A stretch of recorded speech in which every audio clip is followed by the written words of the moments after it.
sur ce discours d'Emmanuel Macron. Nous en parlons avec l'essayiste Thomas Deltombe, co-auteur de l'ouvrage L'Empire qui ne veut pas mourir, une histoire de la France-Afrique aux éditions du Seuil. Thomas Deltombe, bonsoir. Qu'est-ce qui vous a marqué dans l'allocution d'Emmanuel Macron aux ambassadeurs ce lundi ? Un peu comme vous, j'ai l'impression, un discours quand même très offensif, assez martial. On voit vraiment un Emmanuel Macron qui a envie quasiment d'en découdre avec les putschistes nigériens.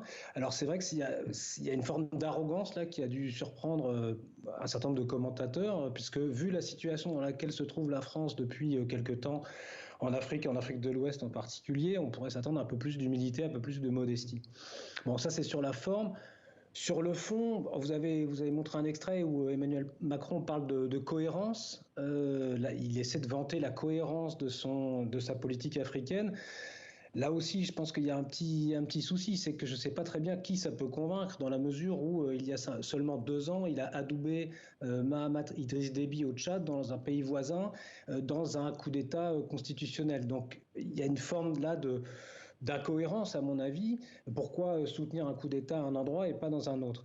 Et je pense qu'en fait, il y a une cohérence de fond. Il l'a dit à un autre moment du discours, c'est réellement que la France, comme toujours, dans toute son histoire longue, défend ses intérêts en Afrique. Et quand un coup d'État nuit à ses intérêts, elle le condamne. Et quand un coup d'État ne nuit pas à ses intérêts, elle l'accepte. Ça, toute l'histoire longue de la France-Afrique le démontre. Et si je puis me permettre, dans cette histoire, il y a eu aussi des coups d'État qui ont été fomentés par la France elle-même. Je dis pas ça juste par provocation, mais au Niger, le Niger lui-même a été le théâtre en 1958 d'un coup d'État. Avant même son indépendance, un coup d'État que l'historien néerlandais Klaas van Walraven qualifie de premier vrai coup d'État de l'histoire moderne de l'Afrique. Alors vous allez me dire, tout ça c'est du passé, c'est ancien, c'est révolu. Alors c'est peut-être du passé dans l'esprit de beaucoup de Français, peut-être dans l'esprit d'Emmanuel Macron, mais je pense que pour pas mal d'Africains et de Nigériens en particulier, c'est un passé qui est très présent. Et c'est ça aussi qui accentue l'aspect un peu arrogant du discours d'Emmanuel Macron aujourd'hui. Thomas Deltombe, après le coup d'État au Niger en juillet dernier, beaucoup de commentateurs ont parlé de la fin de la France-Afrique. Est-ce que vous partagez ce point de vue ? Évidemment, alors ça c'est vraiment c'est devenu, pardonnez-moi, un peu la tarte à la crème de la médiatisation des relations franco-africaines depuis plusieurs années. À chaque fois qu'un président, au-delà même d'Emmanuel Macron, va en Afrique, ou à chaque campagne électorale, ou à chaque événement un peu qui sort de l'ordinaire, on analyse ça dans la presse française généralement comme la fin de la France-Afrique. Alors il y a du vrai là-dedans, c'est très compliqué, mais je pense que ce type d'analyse pose un certain nombre de problèmes. Il y en a plein et j'en identifie quelques-uns qui sont, le premier en fait, c'est que quand je lis ces analyses, je m'aperçois que le terme de France-Afrique n'est presque jamais défini.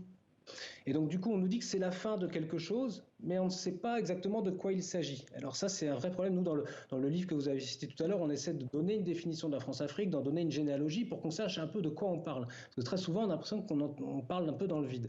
Ça c'est un premier problème. Je pense qu'il y a un deuxième problème dans ce type d'analyse, c'est qu'on a tendance à considérer que chaque changement est une rupture. Il y a un changement, donc ça y est, c'est la fin de quelque chose. Or, il y a des changements qui, en réalité, ne changent pas grand-chose. Il y a des évolutions, des réformes qui ne changent pas fondamentalement la relation franco-africaine. Parfois même, elles tentent de la prolonger et non pas de l'arrêter, de la stopper.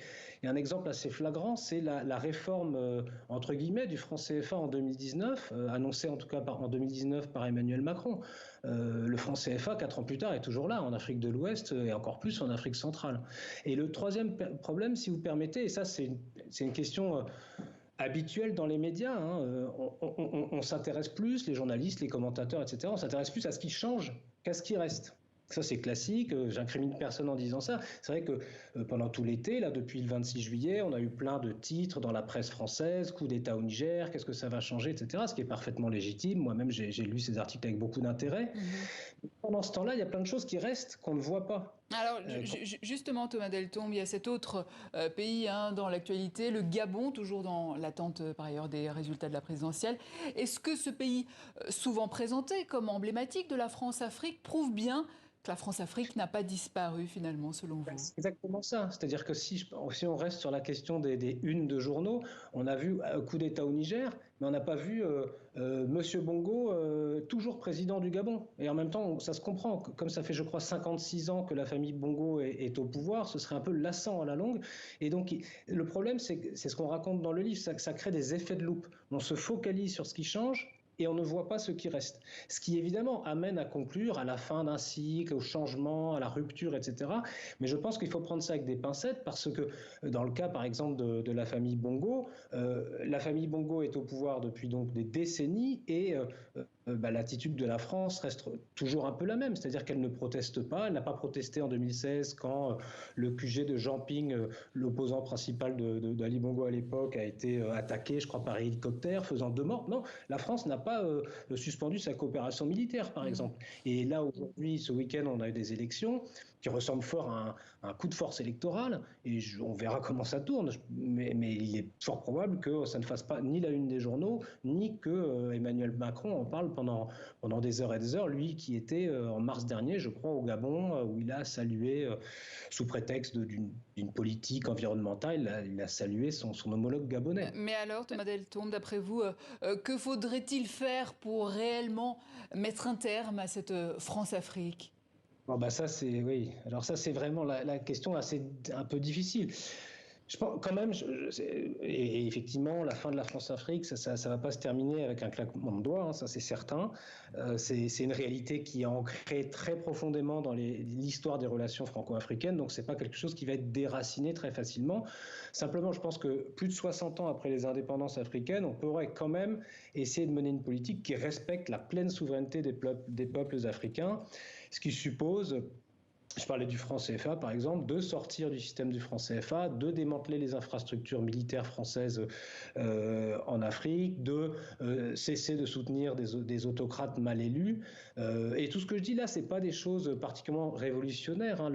L'ambassadeur Gérard Haraud, je crois il y a quelques jours, dans le journal Le Point, réclamait des mesures radicales et disait lui-même que la France-Afrique était toujours là et qu'on n'arrivait pas à en sortir. Moi, ce qui me semble, c'est qu'on est dans quelque chose de très profond en réalité. Et Emmanuel Macron le dit, vous citiez tout à l'heure en préambule sa phrase ni paternalisme, ni faiblesse, ou sinon nous ne serons plus nulle part, enfin, où serons-nous? C'est exactement ça le problème, c'est que beaucoup de dirigeants français considèrent toujours l'Afrique comme un réservoir de puissance. Ah, si on n'a plus de présence française en Afrique, on sera une puissance moyenne. Et je crois que cette croyance, vous vous souvenez peut-être de Mitterrand dans les années 50 qui disait il n'y aura pas, la France n'existera pas sans l'Afrique sans l'Afrique, la France n'existera pas au XXIe siècle. Ça, c'est vraiment une croyance qui est profondément ancrée, qui date du XIXe siècle. Et malheureusement, il faut rompre avec cette idéologie-là et ça va prendre malheureusement beaucoup de temps. Merci Thomas Deltombe, co-auteur de l'ouvrage L'Empire qui ne veut pas mourir, une histoire de la France-Afrique aux éditions du Seuil.